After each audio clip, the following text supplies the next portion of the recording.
Hi నమస్తే అందరికీ. నా పేరు ఎంఎస్ ప్రసాద్. నేను వెల్నెస్ కోచ్ని. మనం ఈరోజు వంట నూనె గురించి మాట్లాడుకుందామా. వంట నూనె అనేది బెటర్గా ఏది యూజ్ చేసుకోవాలి, ఎంత యూజ్ చేసుకోవాలి అనేది ఈరోజు తెలుసుకుందాము.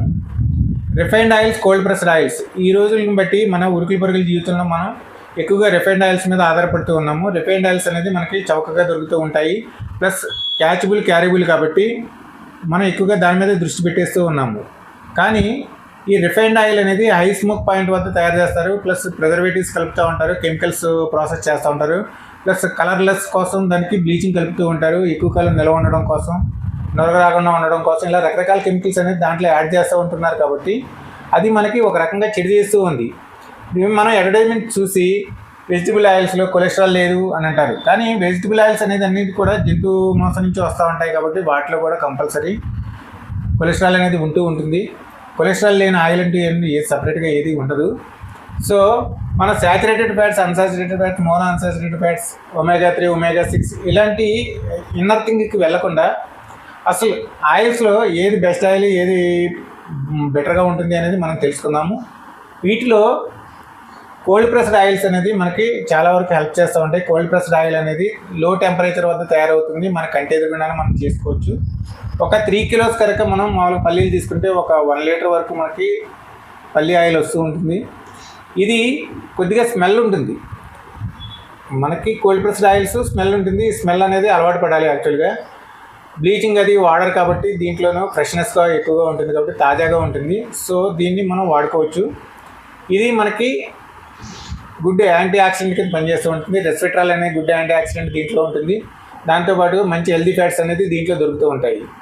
నెక్స్ట్ వచ్చేటప్పటికి ఆవ నూనె, కనుల ఆయిల్ అనేది మనకి చాలా వరకు హెల్ప్ చేస్తూ ఉంటుంది. ఇది హై స్మోక్ పాయింట్ వద్ద కూడా పనిచేస్తూ ఉంటుంది. కాబట్టి మనం స్మోక్ పాయింట్ ఎక్కువగా వాడుతున్నాము అని అంటే కనుక కనుల ఆయిల్ని హ్యాపీగా వాడుకోవచ్చు.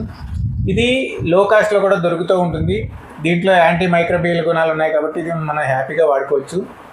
నెక్స్ట్ థర్డ్ వచ్చేటప్పటికి ఆలివ్ ఆయిల్ అనేది కూడా మనకి కొద్దిగా కాస్ట్ ఎక్కువ. మనం విదేశాల నుంచి దీన్ని దిగుమతి చేసుకుంటూ ఉంటాం కాబట్టి 1 లీటర్ వచ్చేటప్పటికి 1200 పైనే ఉంది. కాబట్టి దీంట్లో కల్తీ ఎక్కువగా జరుగుతూ ఉంది. కాబట్టి మనం కొద్దిగా అవేర్నెస్ అనేది పెంచుకుని ఆలివ్ ఆయిల్ అనేది జాగ్రత్తగా చూసి తెచ్చుకోవాలి.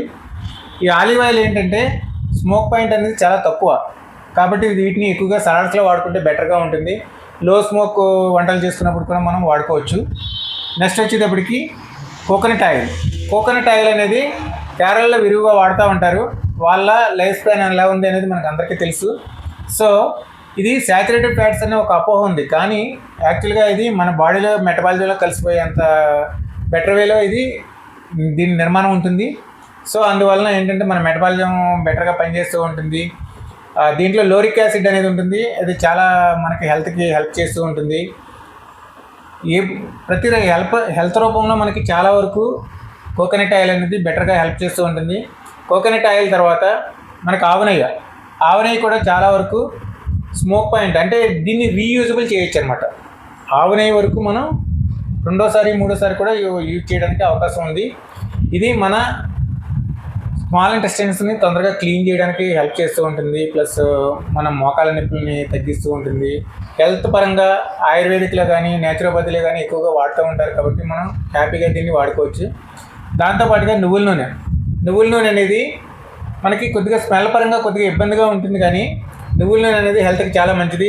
దీన్ని బాలింతలకు వాడుతూ ఉంటారు. ఆర్థరైటిస్లో బాగా హెల్ప్ చేస్తుంది. మోకాళ్ళు వరకు కూడా చాలా వరకు హెల్ప్ చేస్తూ ఉంటుంది.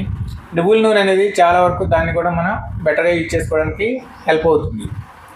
వీటితో పాటుగా మనకున్న అపోహలు, జనరల్గా ఎంత ఆయిల్ వాడాలి అనేది ఒక క్యాలిక్యులేషన్ అనేది కావాలి.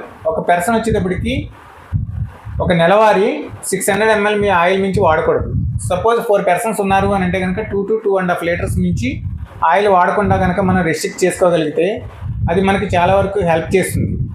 మనం చాలా వరకు ఏం చేస్తాము అంటే కనుక మన దైనందిన జీవితంలో అప్పుడప్పుడు హెల్త్ చెకప్కి వెళ్ళినప్పుడు మీలో బ్యాడ్ కొలెస్ట్రాల్ పెరిగిపోయింది, LDL పెరిగింది అని చెప్పినప్పుడు మనం తొందరపడతా ఉంటాము. తొందరపడినప్పుడు ఏం ఆలోచిస్తాము అని అంటే కనుక ఇది మనం నిన్న తిన్న ఐస్ క్రీమ్ గురించో లేకపోతే 1 వీక్ బ్యాక్ తిన్న సమోసా గురించో ఇది పెరిగింది అని ఇలాంటివి మనల్ని మనం సరిపెట్టేసుకుంటూ ఉంటాము. అలా కాకుండా ఆయిల్స్ వల్ల రిఫైన్డ్ ఆయిల్స్ వల్ల మనకి చాలా వరకు చెడు జరుగుతుంది. కాబట్టి మనం దీని నుంచి ఎలా బెటర్గా బయటకు రావాలి అనే దానికి కోల్డ్ ప్రెస్డ్ ఆయిల్స్కి మారడం వలన మన హెల్త్ని చాలా వరకు బెటర్ చేసుకోగలుగుతాం, మన ఫ్యామిలీని బెటర్గా ఉంచుకోగలుగుతాము.